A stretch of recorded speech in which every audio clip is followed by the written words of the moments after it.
as the big right hand lands. Tyson knows he's got him in big trouble. If he doesn't answer it, Richard Steele has Mike Tyson est pour beaucoup le boxeur le plus emblématique de l'histoire récente de la boxe. Son style n'était peut-être pas le plus technique ou le plus raffiné, mais nous savions tous une chose lorsqu'il montait sur le ring. Il avait les yeux de la colère et il allait donner un vrai spectacle. Ses combats épiques, que ce soit après sa sortie de prison ou à son apogée physique, sont bien connus, mais peu de gens connaissent ses débuts quand il était encore un jeune sans ressources et complètement anonyme. Aujourd'hui, nous allons revoir ses débuts impressionnants en tant que professionnel et ses 2 premiers combats télévisés, où, malgré son jeune âge, il semblait déjà destiné à laisser sa marque dans l'histoire des poids lourds. Décent, terrifiant, obsédé par la réalisation parfaite de sa technique pour honorer le nom de son entraîneur et mentor, Cus D'Amato, Tyson attirait déjà l'attention du public en détruisant des adversaires plus expérimentés même lorsqu'il était encore amateur. Tout le monde était impatient de le voir combattre sous les règles de la boxe professionnelle, et en 1985, à l'âge de 18 ans, il est monté sur le ring pour ses débuts lors d'un événement officiel organisé dans le comté d'Albany. Le connu Héctor Mercedes fut choisi comme premier adversaire. Il n'a pas fallu longtemps pour se rendre compte que, malgré son âge et son expérience, Héctor n'avait aucune chance. Tyson l'a frappé avec une droite puissante dès la première minute qui a ébranlé Mercedes. À partir de ce moment, il s'est simplement protégé et est devenu un punching ball pour le jeune prodige. Tyson a terminé le travail en moins de 2 minutes. Malgré le niveau clairement inférieur de son adversaire, son nom s'est rapidement répandu comme la nouvelle grande promesse de New York. Le jeune était prêt, bien entraîné, géré et déterminé à laisser sa marque. Il est intéressant de noter que Tyson a combattu 18 fois lors de sa première année en tant que professionnel. Mais la plupart de ses combats ont été enregistrés par des caméramans amateurs travaillant pour Cus D'Amato.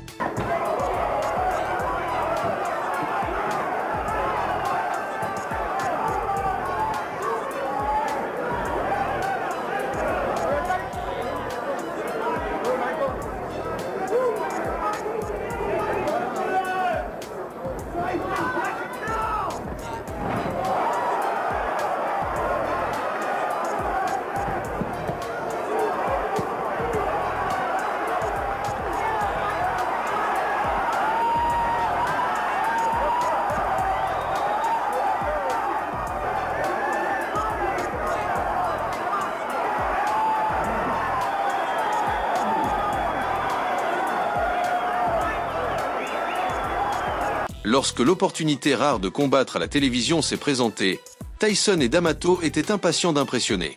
Le 20 juin 1985, lors d'un tournoi de poids lourds diffusé par ESPN, le jeune homme de 19 ans aurait cette précieuse opportunité.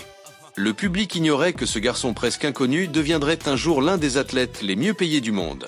L'adversaire de Tyson ce soir-là était Rick Spencer, qui avait un record invaincu de cette victoire. Les deux étaient en excellente forme et, suivant les instructions de l'arbitre, étaient prêts pour le combat. Tyson est venu avec une droite puissante et dès le premier échange de coups, Spencer était déjà au sol. Le juge a commencé à compter et bien que Spencer ait montré sa volonté de continuer, il a commis l'erreur de frapper contre un monstre qui attendait exactement cela. Cette fois, Spencer n'a pas pu se remettre. Tyson a remporté sa 4e victoire en 4 combats en tant que professionnel. Mike Tyson. 3 fights, 3 wins, 2 inside a round. And the last one, John Halpin, went over 4 rounds. Tyson, we've already seen in his brief pro career, hits like a steam hammer. And Ricardo Spain has already found that. Boy, that was quick. Boy, that was fast. Boy, that was hard. And the ref takes a very clean look at the eyes. The eyes of the giveaway. Oh, the legs have gone. This is all over. Yes, it is.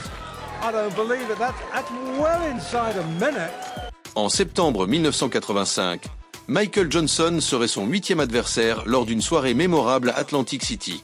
Bien qu'il soit plus expérimenté, avec 12 victoires à son actif, Johnson venait de subir 2 défaites consécutives par KO et il semblait peu probable qu'il soit l'homme pour arrêter la série positive de Tyson.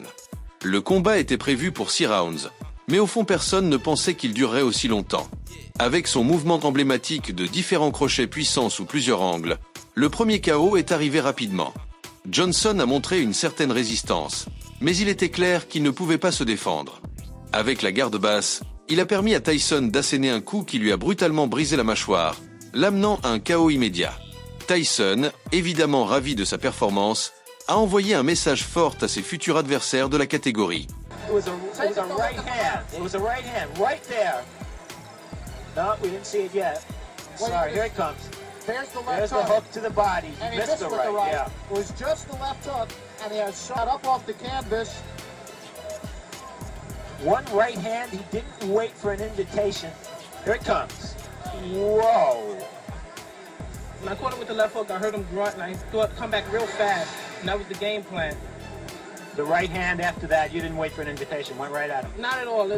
It's my style. You make your own opening. You time things. Everything was set up. When he went down the first time, I knew what was going to hit him, and that's how he planned. To be a pro fighter, I'm the master of the pinpoint. My shots are so accurate and so precise.